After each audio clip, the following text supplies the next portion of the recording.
Voilà un tubercule qui mérite d'être connu. Le souchet comestible, appelé également souchet sucré, pois sucré, amande de terre, chou-fard, gland de terre ou noix tigrée. Mais son nom scientifique c'est Cyperus esculentus. Le souchet est un légume racine très ancien dont on consomme les tubercules. Il appartient à la famille des Cyperacées et est originaire du bassin méditerranéen, c'est-à-dire de l'Afrique du Nord, de l'Europe méridionale et d'une partie du Proche-Orient. Mais sachez qu'il est également énormément cultivé en Afrique de l'Ouest. C'est une plante herbacée haute d'à peu près 40 cm, à tige dressée et raide, formant une touffe de feuilles longues, minces, semblables à de l'herbe.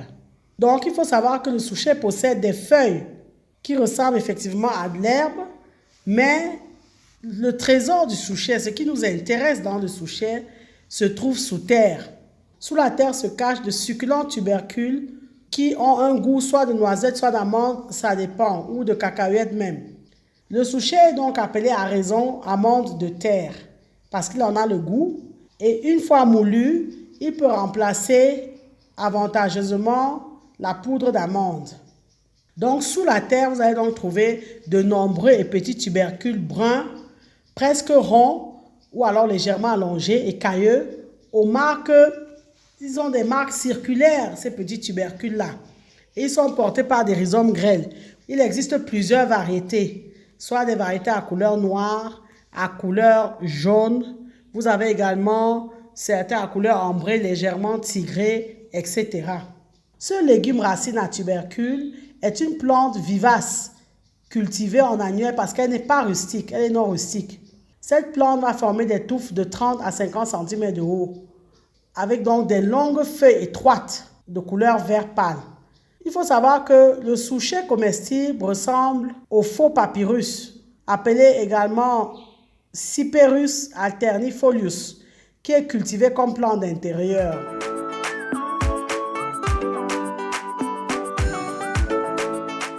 Afin de cultiver le souchet, la première étape va consister à travailler le sol.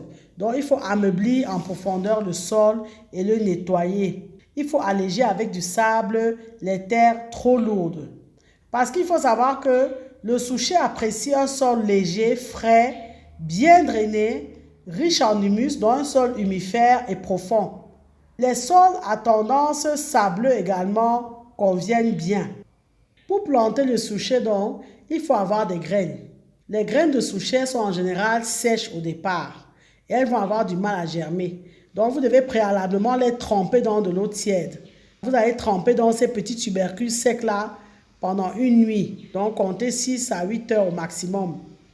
Ensuite, vous plantez dans des petits pots, dans du compost bien décomposé, additionné de terreau. Vous allez mettre ça dans du bon terreau pour faciliter la levée. Et vous tassez. Idéalement, placez vos petits pots au soleil ou à proximité d'une source de chaleur. Une fois que les graines auront germé, il faut récupérer les plants et les repiquer. La multiplication du souchet comestible se fait par plantation de tubercules ou par division des touffes, en gardant environ 30 cm entre chaque pied. Donc, l'espacement idéal, c'est 30 cm entre les pieds et vous devez espacer les rangs de 40 cm. Il faut savoir que le problème majeur de la culture du souchet est qu'il ne pousse que dans certaines zones, sur certains terrains. Sachez qu'il apprécie le soleil. Donc, plantez le souchet au soleil et placez-le donc en plein soleil parce que la chaleur est importante pour sa croissance. Le tubercule ne demande pas vraiment énormément de soins. Il est capable de survivre lui-même et résiste très bien à la sécheresse. Mais toutefois, pour obtenir de belles récoltes, vous devez arroser régulièrement vos pieds de souchet, mais sans excès d'eau. Pensez également à biner légèrement au pied des plants et à supprimer les mauvaises herbes dès que les feuilles ont à peu près 5 cm de hauteur. Il faut que la terre soit humide de la plantation à la levée. Donc, pensez à arroser. Et arroser également quotidiennement par temps sec, parce que le souchet a de gros besoins en eau. Dès que les touffes mesurent 10 cm, paillez. Le souchet n'est pas sensible aux maladies. Mais par contre, il faut lutter contre les rongeurs. Parce que Comme toute plante à racines ou tubercules qui est comestible, le souchet attire irrésistiblement les rongeurs. Donc, quand on parle de rongeurs, c'est tout ce qui est mulot, rats, souris, etc.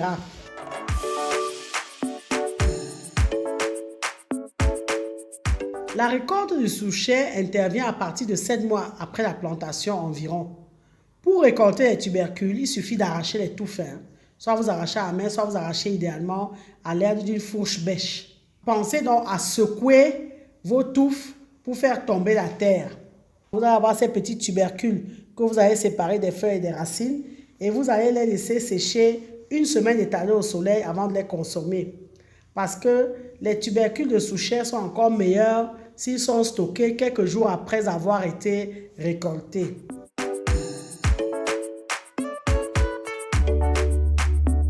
Pour conserver les souchets, il faut penser à les mettre dans des sachets en papier ou en boîte hermétique au sec. Ceci à l'abri de la lumière et de l'air.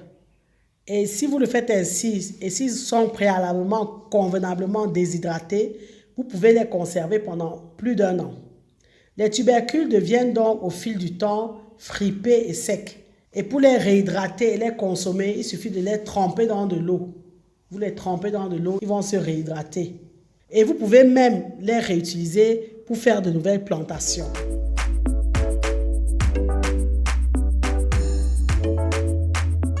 Le souchet a d'énormes bienfaits. C'est une nourriture de survie. En effet, le souchet contient 50% de glucides, donc tout ce qui est saccharose et amidon, 22% environ de lipides, donc que ce soit les acides gras saturés, acide palmitique, acide stéarique, et les acides gras insaturés, acides oléiques et linoléiques. Vous avez 6 à 7% de protéines. Vous avez des minéraux tels que le phosphore, le calcium, le potassium, le magnésium, le fer et le zinc. Vous avez des fibres, en effet. Le souchet est extrêmement riche en fibres. Et vous avez également les vitamines E et les vitamines C, sachant que ce sont des vitamines antioxydantes, notamment la E. On le voit donc, le souchet a d'excellentes qualités nutritionnelles, avec un contenu riche en minéraux, notamment le phosphore et le potassium, riche en vitamine E, donc en antioxydants. C'est une source d'oméga 9. Il permet donc de lutter contre le mauvais cholestérol dans le sang et c'est pourquoi il est fortement recommandé pour la santé cardiovasculaire. Les fibres contenues dans le souchet aident à la bonne digestion. Ces fibres réduisent les ballonnements, coliques et flatulences. Un des bienfaits capitaux du souchet, c'est que pour les personnes allergiques au gluten, le souchet est l'aliment indiqué. Il ne contient donc pas de gluten, ce qui permet à ceux qui y sont allergiques ou qui ne le tolèrent pas de pouvoir en consommer sans inquiétude. Un autre bienfait du souchet, c'est sur la capacité érectile de certains hommes et leur fécondité. Oui, comme on le sait, certains hommes peuvent voir leur capacité érectile et leur fécondité être affectées, et ceci à cause de plusieurs facteurs. L'une des solutions qui a fait ses preuves pour restaurer ces capacités-là, c'est le souchet. C'est une véritable mine d'or, effectivement. C'est un excellent remède naturel pour venir à bout de ces désagréments.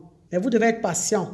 En effet, le souchet est d'une grande efficacité dans le traitement des troubles érectiles, dans la baisse de la libido et pour restaurer un sperme qui est de mauvaise qualité.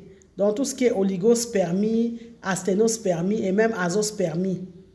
Donc pour cela, il faut donc consommer un breuvage composé essentiellement de lait de souchet et de jus de gingembre.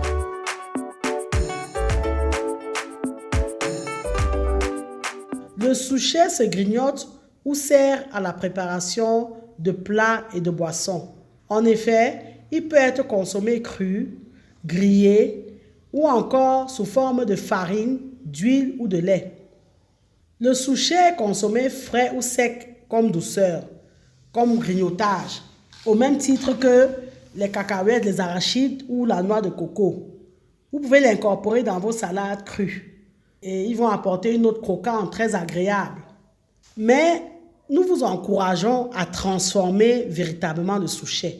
Donc, non seulement à cultiver ce tubercule-là, mais à mettre en place de véritables usines de transformation. Comme on l'a vu, vous pouvez transformer le souchet en lait de souchet, en farine de souchet et en huile de souchet, sans compter les sous-produits comme les croquettes de souchet ou les autres pâtisseries dérivées du souchet.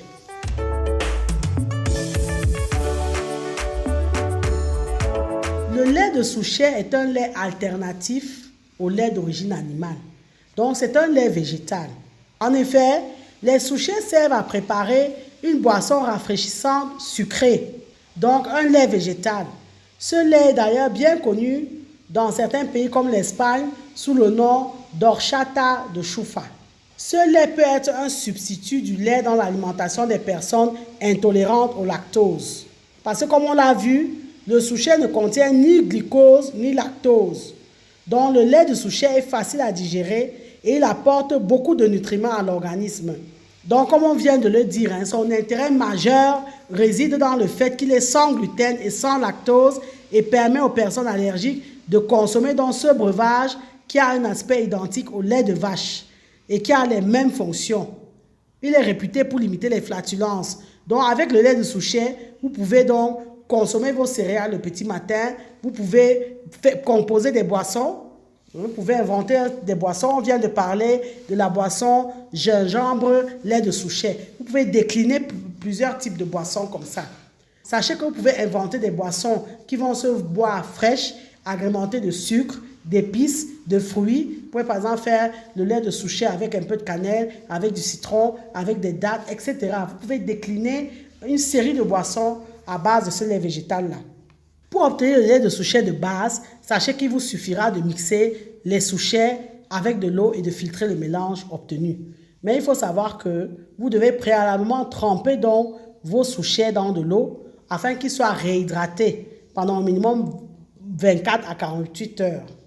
De même, quand vous allez mixer votre mélange, vous devez bien le filtrer. Vous devez correctement le filtrer avec un tamis très fin, un peu comme un sac à lait. Ou alors même à défaut un torchon ou un filtre à café. Sinon, vous allez voir que les particules très fines vont rester dans le lait et vont rendre votre boisson désagréable.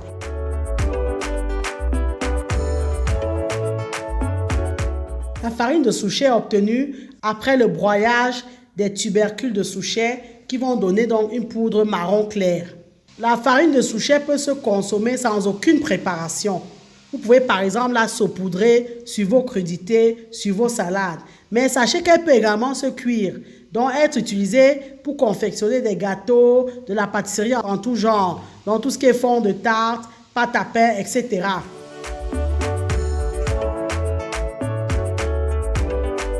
Comme on l'a vu, le souchet est également riche en lipides, un peu plus de 20% de lipides, on a dit à peu près 22.